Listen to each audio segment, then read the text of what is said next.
अरे कैसे हैं uncle? How are you uncle? बहुत कैसे हैं?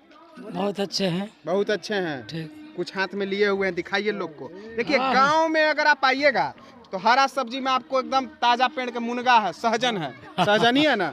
देखिए सहजन है। अंकल लेके जा रहे हैं घर पे। क्या बनाइएगा इसका? इसका तो सब्जी बनेगा। इसका सब्जी बनेगा। अरे दाल में डाल के खाइए ना, बड़ा बढ़िया लगता है। अच्छा अच्छा। दाल जो है ना उसमें इसको डाल के फ्राई मारिएगा एकदम। क्या पूर्णिया में गर्मी बहुत है इस बार?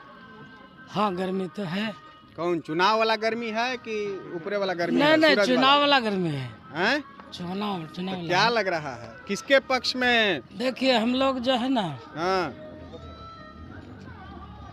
एक अपनत्व के नाते हाँ जो हम लोगों को चाह रहे हैं हाँ उसके प्रति हम लोगों को श्रद्धा है। ठीक है हाँ। तो दूसरे जगह हम लोग जाएंगे कहें